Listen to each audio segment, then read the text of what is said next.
பாசிச பாஜக, பாசிஸ்ட் மோடி, தலைவர் ஸ்டாலின், எதிர்க்கட்சி தலைவர்கள், சமூக சிந்தனையாளர்கள், ஆர்வலர்கள், ஏன் மக்களும் இப்படிதான் மத்திய பாஜக அரசை விமர்சிக்கிறாங்க. அந்த பாசிசம் என்றால் என்ன சொல்றேன் கேளுங்க. மக்களிடம் உள்ள சகிப்புத்தன்மையை அழித்து அவர்களிடம் உள்ள ஒற்றுமையை உடைத்து பிரிவினைவாதம் செய்வதே பாசிசத்தின் முதல் வேலை.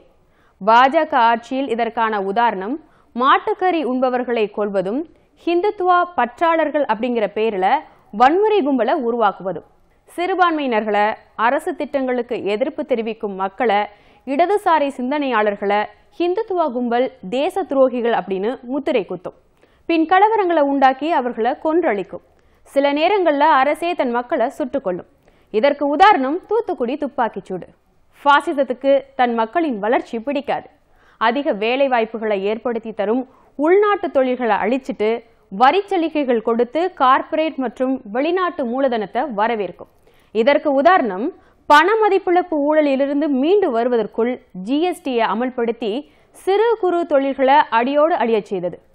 பாசிஸ்டுகளுக்கு கார்ப்பரேட் முதலாளிகளின் நலனே முக்கியம். அதற்காக என்ன விலை வேண்டுமானாலும் கொடுக்க தயங்க மாட்டாங்க.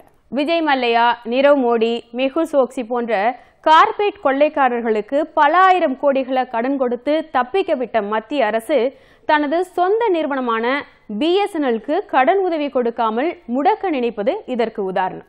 இன்னும் சொல்லிக்கொண்டே போகலாம். மொத்தத்தில் கார்ப்பரேட் விரும்புவதை சாதிக்க அரசே தனது மக்களை பிரித்து அவர்களுக்கு இடையே வெறுப்புணர்வை உண்டாக்கி வன்முறையை கட்டவிழ்த்துவிட்டு சுட்டு கொன்று அறிவிக்கப்படாத ஒரு ரகசிய போரை நடத்துவதே பாசிசம். அதை செய்ய துடிப்பவர்களே பாசிஸ்டுகள். பாசிசம் என்பது கருவேல மரம் தண்ணீரை உறிஞ்சி நிலத்தடி நீரை வீணடிப்பது போல மக்களின் இரத்தத்தை உறிஞ்ச ஆழமாக பரவும் வேர். அப்படிப்பட்ட பாசிச விஷவேரான பாஜகவை அறுத்தறிவதற்கான தேவையை முன்வைத்தே தலைவர் ஸ்டாலின் தேர்தல் பரப்புரையை மிக தீவிரமாக செஞ்சிட்டு வராரு. களத்தில் தளபதி முன்வைக்கும் ஜனநாயக அரசியல் பற்றி அலசும் நிகழ்ச்சி தான் இது. வாங்க நிகழ்ச்சிக்குள்ள போகலாம். திமுக தலைவர் ஸ்டாலினை மக்களுக்கு ரொம்பவே பிடிச்சு போயிருக்குங்க. மக்களோட மக்களா எளிமையா அவர் தேர்தல் பரப்புரையில ஈடுபடுறது பெரும் வரவேற்பை பெற்றிருக்கு. ஒரு நல்ல தலைவரின் அடையாளம் தன் மக்கள் ஒவ்வொருவருக்குமான பணியாளனா தன்னை நிலைநிறுத்துவது. மக்களிடம் கைகுலுக்கி செல்ஃபி எடுத்து அவர்களுடன் சகஜமா பேசி உங்கள் ஒவ்வொருவருக்குமா நான் இருக்கேன் அப்படின்னு சாமானியனுக்கும் நம்பிக்கை கொடுத்திருக்கிறாரு ஸ்டாலின்.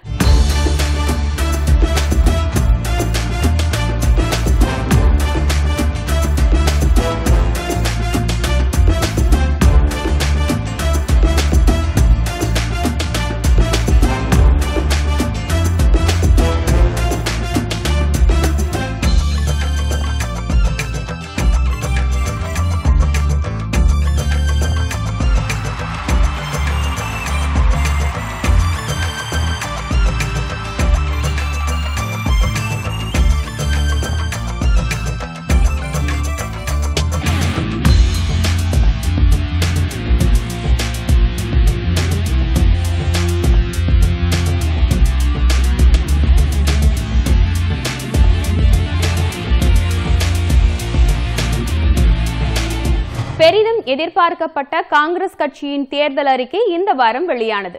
வறுமை ஒழிப்பு, விவசாயிகள் நலன், வேலைவாய்ப்பு அதிகரிப்பு, தொழில் வளர்ச்சி அப்படின்னு முன்னேற்றத்திற்கான திட்டங்களை ஜனநாயகத்தை காக்கும் வகையில் வெளியிட்டிருக்கு காங்கிரஸ் கட்சி. திமுக வெளியிட்ட தேர்தல் அறிக்கையின் பல அம்சங்கள் காங்கிரசின் தேர்தல் அறிக்கையிலும் இடம்பெற்றிருந்ததுதான் ஹைலைட். குறிப்பா நீட் தேர்வு ரத்து, கல்வியை மாநில பட்டியலுக்கு கொண்டு வருவது, விவசாயிகளின் கடன் தள்ளுபடி, விவசாயத்துக்குன்னு தனி பட்ஜெட், பெண்களுக்கு அரசு பணிகள்ல 33% இடஒதுக்கீடு, மீனவர்கள் நல அமைச்சகம் போன்ற வாக்குறுதிகள் திமுக மற்றும் காங்கிரஸ் அறிக்கையில இடம்பெற்றிருக்கு. இது தேர்தலுக்கு முன்னதாகவே தமிழக மக்களுக்கு கிடைத்த வெற்றி அப்படின்னு பெருமிதமா சொல்லியிருக்கிறாரு தலைவர் ஸ்டாலின். வாக்குறுதி மட்டுமல்ல, வாக்கில் உறுதி கொண்ட கட்சிகள் திமுகவும் காங்கிரசும். இரு கட்சிகள் கொடுத்த தேர்தல் அறிக்கையில எந்த ஒரு பொய்யான வாக்குறுதிகளையும் சேர்க்கல அப்படின்னும், கலைஞர் சொல்வது போல சொன்னதை செய்வோம், செய்வதை மட்டுமே சொல்வோம் அப்படின்னு உறுதியளிச்சிருக்கிறாங்க ராகுல் காந்தியும் தலைவர் ஸ்டாலினும். ஒன்றே குலம் ஒருவனே தேவன் அப்படின்னு சொன்ன அண்ணா வழிவந்த இயக்கம் திமுக. அனைத்து மதத்தினருடனும் சகோதரத்துவ பிணைப்பை உருவாக்கி வைத்திருக்கும் கட்சி திமுக. ஆனா திமுக இந்து மதத்திற்கு எதிரி என்பது போன்ற பிம்பத்தை உருவாக்க நினைக்குது பாஜகவும் சங்கமைப்புகளும். அதற்கு தினமலர் போன்ற சில பத்திரிகைகளும் துணை போறாங்க. இந்துத்துவா என்ற பெயரில் வன்முறையை ஏவும் இந்த கும்பலுக்கு வேறு என்ன செய்ய தெரியும்? சில பேர் இன்றைக்கும் திமுகவை பற்றி விமர்சனம் செய்கிறாங்க. இந்துக்களுக்கு திமுக எதிரின்னு. ஜெகத் ரட்சகனை பார்த்ததுக்கு பிறகு அதை நீங்க சொல்றீங்க. திட்டமிட்டு மீடியாக்களை பார்த்தீங்கன்னா இப்போ தேர்தல் வந்துருச்சுல, திட்டமிட்டு சில பத்திரிகைகள், ஏன் வேற ஒன்றும் இல்லை, தினமலர் பத்திரிகையில் தொடர்ந்து திட்டமிட்டு ஏதோ நாங்கள் இந்துக்களுக்கு எதிரி மாதிரி ஒரு தோற்றத்தை தொடர்ந்து உருவாக்கி கொண்டிருக்கிறார். அண்ணா என்ன சொன்னார்? ஒன்றே குலம் ஒருவனே தேவன் என்றுதான் அண்ணா அவர்கள் சொன்னார்கள். நாங்கள் என்றைக்கு ஆண்டவர்களுக்கு எதிராக இருந்தவர்கள் அல்ல. கலைஞர் அடிக்கடி சொல்லுவார், நாங்கள் ஆண்டவனை ஏற்றுக்கொள்கிறோமோ இல்லையோ, எங்களை ஆண்டவனை ஏற்றுக்கொண்டிருக்கிறார், அதுவே எங்களுக்கு போதும் என்று தலைவர் கலைஞர் அவர்கள் பல நேரங்களில் சொல்லியிருக்கிறார்கள். இது இப்போ இல்லை, 1953 நானெல்லாம் பிறந்த நேரத்தில் வெளியிடப்பட்ட பராசக்தி திரைப்படம். இன்றைக்கு நீங்கள் பல நேரங்களில் வீடியோவில் பார்த்துருக்கிறீங்க, டிவியில் அடிக்கடி அதை போடுறாங்க. அதில் ஒரு வசனம் வரும். முதல்ல சிவாஜி கணேசன் கதாநாயகராக நடித்து திரையுலகத்திற்கு அறிமுகமானவர் அந்த திரைப்படத்தின் மூலமாக தான். அந்த படத்தில் ஒரு வசனம் வரும், கோவில்கள் கூடாது என்பதல்ல, கோவில்கள் கொடியவர்களின் கூடாரமாகிவிடக்கூடாது என்பதுதான் எங்களுடைய கொள்கை. இங்கே கூட நம்முடைய வேட்பாளர் ஓட்டு கேட்கிறப்போ என்னுடைய துணைவியாரை சொல்லி ஒரு சொன்னார். என் துணைவியார் இன்றைக்கும் கோயிலுக்கு போயிட்டு இருக்கிறாங்க, ஒரு நாள் தவறுதில்லை. நான் தடுக்கிறேன்னா? என்னைக்காவது போகக்கூடாதுன்னு அவங்கள்ட்ட சொல்லியிருக்கிறேன்னா? ஆக அது அவருடைய விருப்பம். ஆக வேண்டுமென்று திட்டமிட்டு ஏதோ இந்துக்களுக்கு திமுக விரோதியாக இருக்கிறது என்ற ஒரு பிரச்சாரத்தை செய்து கொண்டிருக்கிறார்கள். ஆக அதையெல்லாம் நாட்டு மக்கள் நிச்சயமாக நம்புவதற்கு தயாராக. நான் கூட தலைவராக பொறுப்பேற்றேன். இந்த கட்சியினுடைய தலைவராக பொறுப்பேற்ற உடனே பொதுக்குழுவில் நான் பேசுகிற போது என்ன சொன்னேன்னா, எல்லா மதத்திற்கும் நான் பாதுகாவலனாக இருப்பேன், எங்களுடைய கட்சி துணை நிற்கும், ஜாதி மதமெல்லாம் பார்க்க மாட்டோம். ஆகவே எந்த மதத்திற்கும் திமுக எதிரானவர்கள் இல்லை என்று அழுத்த நிறுத்தமாக நான் பொதுக்குழுவிலே பேசியிருக்கிறேன். ஆக தொடர்ந்து இன்னும் சில மீடியாக்கள், சில ஊடகங்கள் அந்த தப்பான செய்தியை பரப்பிட்டு இருக்கு. எங்களுக்கு அதை பற்றி கவலை இல்லை, எங்களுக்கு மக்கள் இருக்கிறார்கள், மக்களுடைய ஆதரவு இருக்கிறது. ஆகவே அதை பற்றி நான் கிஞ்சிட்டும் கவலைப்படலை. தமிழகத்துல சட்டம் ஒழுங்கு சீரும் சிறப்புமா இருக்குதான் சொல்றாரு நம்ம முதலமைச்சர். ஆனா அவர் தொகுதியில நடக்கும் சமூக சீர்கேடுகளை புட்டு வைக்கிறாரு தலைவர் ஸ்டாலின். முதலமைச்சர் பிறந்த சேலம் மாவட்டம், சேலம் மாவட்டத்தில் அவரது வீட்டுக்கு பக்கத்திலேயே ஒரு கிட்டத்தட்ட 2 ஃபர்லாங் தூரத்தில் ஒரு சம்பவம் நடந்திருக்கு. கொண்டலாம்பட்டி பைபாஸ் சாலை, அங்கே இரவு நேரத்தில் பெண்களை வழிமறிச்சு பாலியல் தொல்லை கொடுத்து கூட்டு வன்புணர்ச்சி செஞ்சு அதை புகைப்படம் எடுத்து வீடியோ எடுத்து அவர்களை மிரட்டி நகையை பறிச்சு பணத்தை பறிச்சு அந்த கொடுமைகள் நடந்து கொண்டிருக்கிறது என்று ஊடகத்தில், செய்தித்தாள்களில், பத்திரிகையில் வந்துச்சா இல்லையா? இதுதான் உங்களுக்கு அவார்டா? சட்டம் ஒழுங்கு சரியாக இருக்கிறது என்று புலம்பிக் கொண்டிருக்கிறீர்களே ஒருவராக போய். என்ன சட்டம் ஒழுங்கு இது? சட்டம் ஒழுங்கு இப்போ சந்தி சிரிச்சுக்கிட்டு இருக்கு. மோடி ஆட்சியில ஜனநாயகத்தை காக்கும் தூண்களான தன்னாட்சி அமைப்புகளுக்கு ஏற்பட்டுள்ள கதி என்ன தெரியுமா? அரசியலமைப்பு சட்டம் அங்கீகரித்திருக்கக்கூடிய அமைப்புகளாக இருக்கக்கூடியது எது? சிபிஐ இருக்கு, ரிசர்வ் வங்கி இருக்கு, உச்ச நீதிமன்றம் இருக்கு, திட்ட கமிஷன் இருக்கு, புள்ளி விவர ஆணையம் இருக்கு, வருமான வரித்துறை இருக்கு, தேர்தல் ஆணையம் இருக்கு, அமலாக்கத்துறை இருக்கு. இது தன்னாட்சி அமைப்பு கொண்டிருக்கக்கூடிய அமைப்பு இது. ஆனா அதுல இன்றைக்கு மோடி தலையிட்டு தன்னுடைய அரசியல் லாபங்களுக்காக அதை பயன்படுத்துகிறார். ஆக இந்த நிலைதான். ராணுவத்தை தான் விட்டு வைப்பார் நினைச்சோம், அதையும் மோடி விட்டு வைக்கல. அதுலயும் ரஃபேல் ஊழல் நடந்திருக்கு. சமீபத்தில் ராணுவர்களுடைய தியாகத்தை தன்னுடைய தேர்தலுக்கு பயன்படுத்துகிறார். இது நியாயமா? ஒரு முதலமைச்சர் மேல அரசியல் விமர்சனங்கள் வருவது சாதாரண விஷயம்தான். ஆனா கொலை குற்றம் வரலாமா? முதலமைச்சரே கொலைக்காரர்னா அவர் நடத்தும் ஆட்சி எப்படி இருக்கும்? ஒரு நாட்டினுடைய முதலமைச்சர் மீது அரசியல் ரீதியாக விமர்சனங்கள் வரலாம். அவருடைய செயல்பாடுகள் சரியாக இல்லை, குற்றம் இருக்கிறது, தவறு இருக்கிறது என்று அந்த விமர்சனங்கள் வரலாம். அவர் சொன்ன கருத்தின் மீது விமர்சனம் செய்யக்கூடிய நிலையில அந்த விமர்சனங்கள் ஒரு முதலமைச்சர் மீது வரலாம். ஆனால் ஒரு கொலை குற்றச்சாட்டு வரலாமா ஒரு முதலமைச்சர் மீது? அடியாட்களை அனுப்பிச்சு கொள்ளையடிச்சார் என்ற குற்றச்சாட்டு வரலாமா? அப்படிப்பட்ட அவமானத்தை சந்தித்துக் கொண்டிருக்கக்கூடியவர் தான் இன்றைக்கு முதலமைச்சராக இருக்கக்கூடிய எடப்பாடி பழனிசாமி அவர்கள். திமுக பொருளாளர் துரைமுருகன் அவர்களின் வீட்டில் திட்டமிட்டு வருமான வரித்துறை சோதனை நடத்தி இருப்பதோட உண்மை காரணம் என்ன தெரியுமா? நம்முடைய கழக பொருளாளர் அண்ணன் துரைமுருகன் வீட்டில் போய் ரைடு பண்ணீங்களா? நான் கேட்கிறேன், ஏதானும் தவறுகள் இருந்தா என்ன செஞ்சிருக்கணும்? நியாயமா நோட்டீஸ் அனுப்பணும், செய்தி சொல்லணும், அல்லது வாரண்டாவது கொண்டு வந்து காமிச்சிட்டு உள்ள வந்திருக்கணும். சரி, விட்டார் அவர் உள்ள. ஏறக்குறை 2 நாட்கள் அவருடைய வீட்டில், அவருடைய கல்லூரியில் விடிய விடிய சோதனை நடந்துச்சு. எதுவும் கிடைக்கல, எதுவும் எடுக்கல. ஏதோ கொஞ்சம் மனம் இருந்துச்சு, அதுக்கு கணக்கு இருந்துச்சு, முடிஞ்சு போச்சு, போயாச்சு. அதற்கு பிறகு அடுத்த நாள் ஒரு நாள் கேப் விட்டு அடுத்த நாள் வந்து மறுபடியும் வேறு பல வீடுகளில் போய் சோதனை போட்டு அங்கிருந்து ஏதோ பணம் எடுத்ததாக எனக்கு வந்த செய்தியை கொண்டு போய் வச்சு அதுக்கு பிறகு அந்த பணத்தை எடுத்தோன்னு சொல்லி, அது தவறா உண்மையா அந்த இடத்துக்கு நான் போகல. வழக்கு போடு. நான் கேட்கிறேன், நாங்கள் உடனடியாக தேர்தல் கமிஷன் இடத்துல விசாரிச்சோம். என்ன, எதற்காக தேர்தல் நடந்துகிட்டு இருக்கு, வேட்பாளர் ஓட்டு கேட்க போனோம், கட்சி வேலைகள் இருக்கு, மக்களை போய் சந்திக்கணும். அதை பகல்ல வந்தா கூட பரவாயில்ல, இரவுல வந்து விடிய விடிய உணவு சாப்பிட முடியல, தூங்க முடியல. இது நியாயமா என்று கேட்டப்போ எங்களுக்கு தெரியாது. புகார் வந்துச்சு, நடவடிக்கை எடுத்தோம். புகார் வந்ததா? யாரை ஏமாற்றுகிறீர்கள்? இப்ப நான் கேட்கிறேன், மோடியினுடைய பிரதமர் வீட்டிலேயே பல கோடி ரூபாய் பணம் இருக்கு, நான் புகார் தரேன், நடவடிக்கை எடுக்கிறீங்களா? முதலமைச்சராக இருக்கக்கூடிய எடப்பாடி வீட்டில் கோடி கோடியா அடிச்சு வச்ச பணம் அத்தனை இருக்கு, போய் ரைடு பண்ணுங்களே. ஏற்கனவே அன்புநாதன் கடந்த தேர்தல் நடைபெற்ற நேரத்தில் அங்க சோதனை போட்டீங்களா? அன்புநாதன் வீட்டில் 5 கோடி ரூபாய் எடுத்தீங்களே, ஒரு கண்டெய்னர்ல 500 கோடி ரூபாய் கைப்பற்றினீங்களே, என்ன நடந்துச்சு? இப்ப இருக்கக்கூடிய அமைச்சர்கள் எல்லாம் வீடு வீடாக கொண்டு வந்து பல இடங்களை பதுக்கி வச்சிருக்கிறாங்களே. நாங்கள் சொல்லுகிறோம், நடவடிக்கை எடுப்பீர்களா?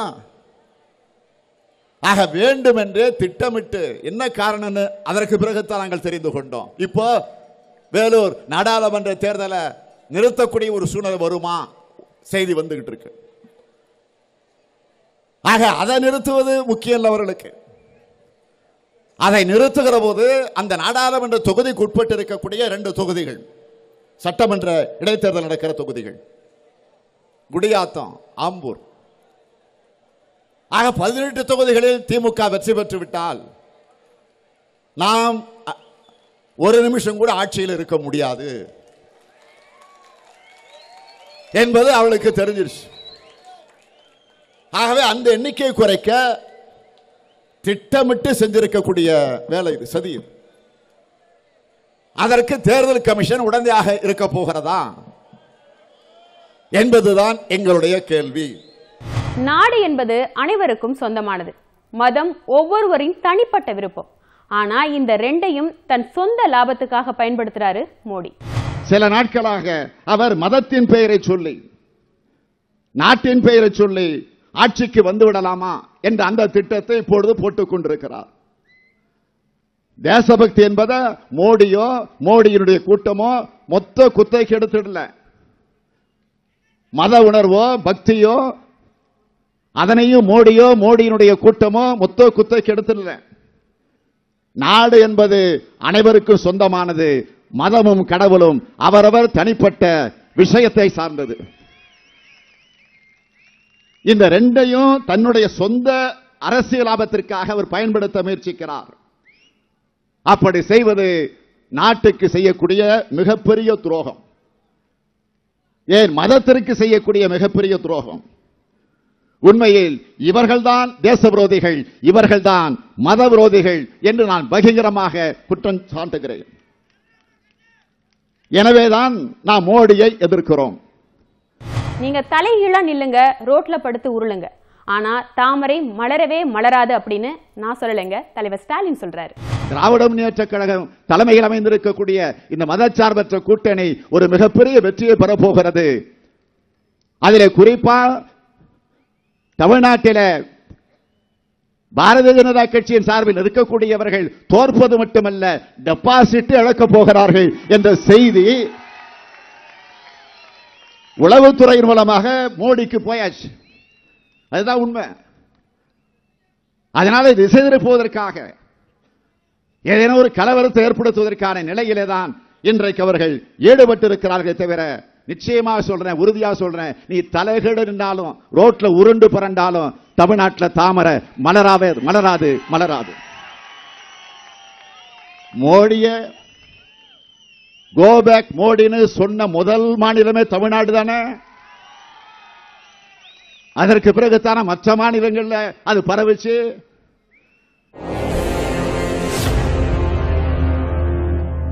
பொள்ளாச்சி பாலியல் வன்கொடுமை சம்பவம் தமிழக மக்களை மிகுந்த அதிர்ச்சிக்கு உள்ளாக்குனுச்சு. எந்த ஒரு தந்தைக்கும் இந்த சம்பவம் பதபதப்பை ஏற்படுத்தும். ஆனா முதலமைச்சரோ குற்றவாளிகளுக்கு துணை போறாரு. நீங்களும் ஒரு தந்தை தானே, நீங்க செய்யறதெல்லாம் சரியானு கேட்கிறாரு தலைவர் ஸ்டாலின். இந்த விவகாரத்தை பொறுத்த வரைக்கும் அரசியல் எல்லையை கடந்து நான் பேசுகிறேன். சமூக அக்கறையோடு நான் பேசுகிறேன்.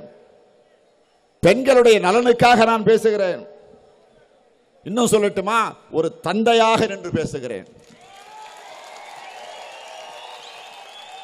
எத்தனை பேர் பெண்களை பெற்றவர்கள் இங்க இருக்கிறீங்க? பெண்களை பெற்றவர்கள் இங்கே தாய்மார்கள் உட்கார்ந்து இருக்கிறீங்களா?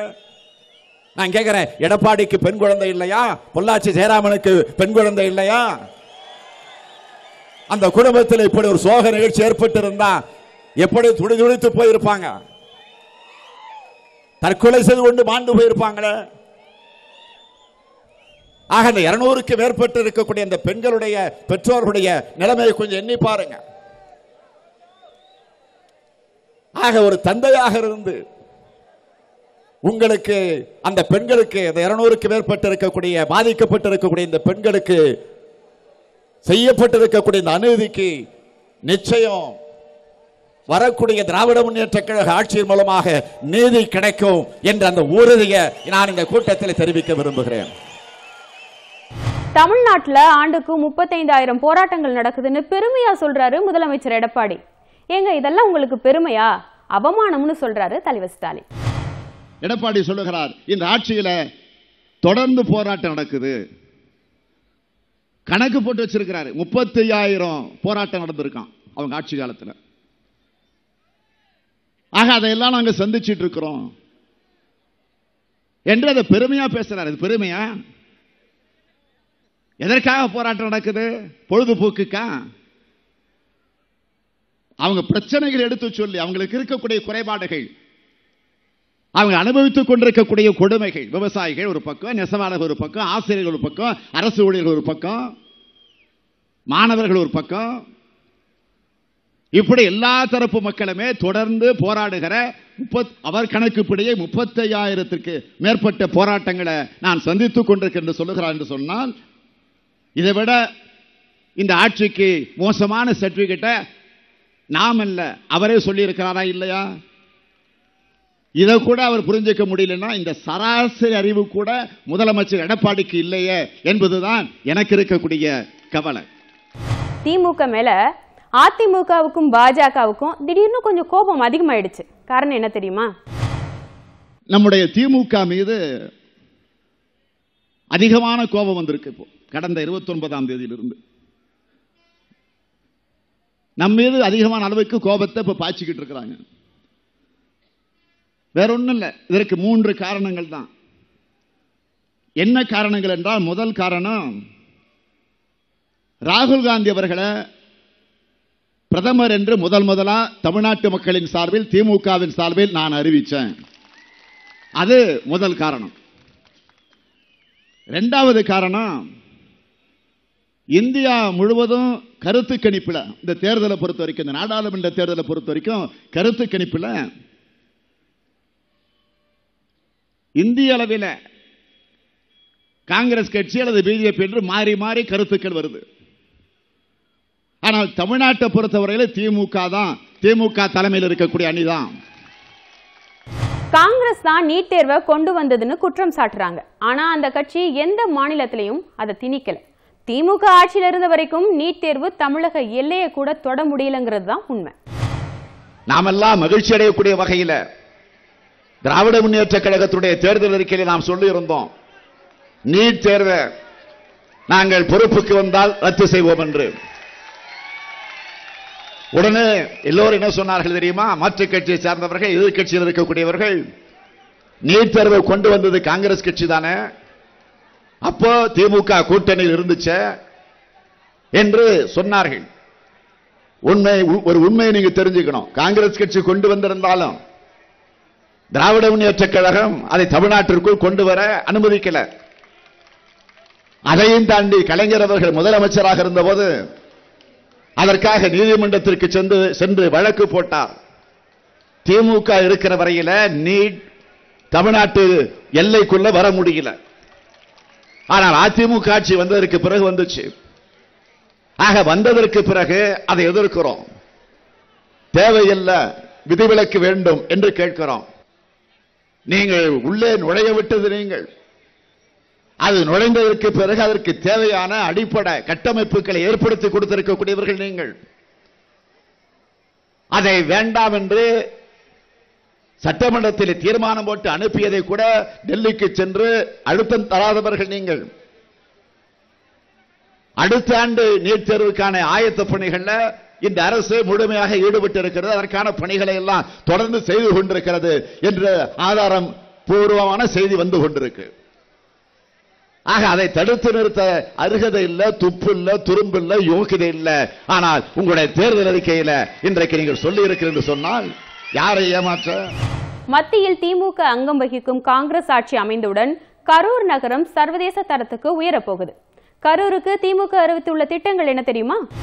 கரூரை ஜவுளி ஏற்றுமதி மற்றும் உள்நாட்டு வியாபாரத்தை அபிவிருத்தி செய்வதற்கு தேவையான அடிப்படை கட்டுமான பணிகள், இன்ஃப்ராஸ்ட்ரக்சர் கொண்டு வரப்படும். மேலும் அதற்கு தேவையான மானியம், சப்சிடி, சிறப்பு அந்தஸ்து கரூருக்கு வாங்கி கொடுக்கப்படும். அதன் மூலமாக கரூரை உலகத்தரம் வாய்ந்த சர்வதேச டெக்ஸ்டைல்ஸ் மாநகரமாக, world class international textile city மாற்றப்படும். கரூரில் காவேரி நீர் வசதியுடன் சாயப்பட்டறை கழிவுநீர் சுத்திகரிப்பு நிலையத்துடன் கூடிய சாயப்பட்டறை பூங்கா அமைக்கப்படும். ஜவுளி ஏற்றுமதியாளர்களுக்கு தற்சமயம் ஏற்பட்டுள்ள ஜிஎஸ்டி நிலுவைத் தொகையினை பெற்றுத்தர நடவடிக்கை எடுக்கப்படும். சர்வதேச தரத்தில் பஸ் பாடி கட்டும் வகையில் நவீன தொழில்நுட்ப வசதியுடன் கூடிய பஸ் பாடி பூங்கா அமைக்க நடவடிக்கை எடுக்கப்படும். தாதம்பாளையம் ஏரியின தூர்வாரி அமராவதி ஆற்றில் தடுப்பணை அமைத்து கால்வாய் வழியாக உபரி நீர் கொண்டு வர நடவடிக்கை எடுக்கப்படும். வறுமை கோட்டுக்கு கீழ் உள்ள மக்களுக்கு 2000 ரூபாய் வழங்கும் திட்டத்தை அறிவிச்சது எடப்பாடி அரசு. அந்த பணம் உண்மையாகவே மக்களுக்கு போகாம அதிமுகவினரின் பாக்கெட்டுக்கு போனதுங்கிறதா உண்மை. இவங்க பணத்தை கொள்ளையடிச்சிட்டு மக்களுக்கு பேராசை வந்துருச்சுன்னு பழிய போடுறாரு முதலமைச்சர். தேர்தல் வருவதற்கு முன்பு எடப்பாடி பழனிசாமி அவர்கள், முதலமைச்சர் அவர்கள் ஒரு அறிவிப்பை சொன்னார். ஒரு அறிவிப்பு என்னன்னா, வறுமை கோட்டிற்கு கீழே வாழ்ந்து கொண்டிருக்கக்கூடிய மக்களுக்கு 2000 வழங்கப்படும் அறிவிச்சார். 2000 தானே, 2000 உதவித்தொகை அறிவிச்சார். நிருபர்கள் போய் கேட்டாங்க, ஆக வறுமை கோட்டிற்கு கீழே வாழ்ந்து கொண்டிருக்கக்கூடியவர்கள் சொல்றீங்களா? நீதிமன்றத்துக்கு சிலர் போயிருக்கிறாங்களா? அங்க போய் இது விவாதம் நடக்கிறப்போ, விசாரணை நடக்கிறப்போ பல செய்திகள்லாம் வந்திருக்கு. ஆக உங்க கணக்குப்படி வறுமை கோட்டில் இருக்கக்கூடிய கணக்கு அதிகமா போயிட்டு இருக்க, எனவே அது அதிகமாயிடுச்சா அப்படின்னு ஒரு கேள்வியை ஒரு நிருபர் கேட்டிருக்கிறார். அப்ப எடப்பாடி என்ன பதில் சொன்னார் தெரியுமா? அதிகமாகிவிட்டார்கள் என்பது தவறு. மக்களிடம் எதிர்பார்ப்பு அதிகமாகிவிட்டது, அளவுக்கு மீறி ஆசைப்படுகிறார்கள். எவ்வளவு கொச்சைப்படுத்தி ஒரு முதலமைச்சர் எடப்பாடி பழனிசாமி இப்படி ஒரு பதில் சொல்லுகிறார் என்று சொன்னால் ஒரு முதலமைச்சர் இப்படி பேசலாமா? எவ்வளவு கொச்சைப்படுத்தி இருக்கிறார்கள், ஆசைப்படுகிறார்கள் என்று இவரே அறிவிச்சிட்டு இவராக அரசு பணத்தை, மக்களுடைய வரி பணத்தை எடுத்து, இன்னும் சொந்த பணம் இல்ல, அரசுடைய வரி பணம், அதை எடுத்து தானம் பெறுவது போல தேர்தலுக்காக ஏமாற்ற, மக்களை ஏமாற்ற ஒரு அறிவிப்பை வெளியிட்டு விட்டு அதிகமாயிடுச்சான ஒரு டெலிவரி கேட்ட நேரத்தில் அதிகமாயிடுச்சு, அது தவறு. மக்கள் ஆசைப்படுறாங்க, அதிகமாக அளவுக்கு மீறி ஆசைப்படுறாங்கன்னு சொல்லுகிறார் என்று சொன்னால் அப்படிப்பட்ட ஒரு முதலமைச்சரை தொடர்ந்து அந்த பதவியில உட்கார வைப்பது நியாயமா? அந்த கேள்வியை தான் நான் உங்களிடத்தில் கேட்கிறேன்.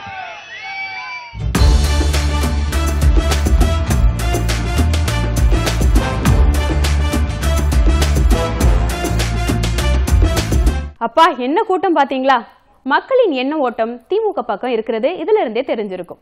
பாசிச பாஜகவையும் அதன் கைப்பாவையாக அதிமுக அரசையும் அகற்றிடணும் அப்படின்ற மக்கள் நலன் சார்ந்த அக்கறையும் தலைவர் ஸ்டாலினின் செயல்பாடுகள்ல தெரிஞ்சிருக்கும். இறுதிக்கட்ட தேர்தல் பரப்புரை இன்னும் தீவிரமாக இருக்கும். அவற்றை பற்றி இன்னும் விரிவாக அலசுவோம். இது களத்தில் தளபதி.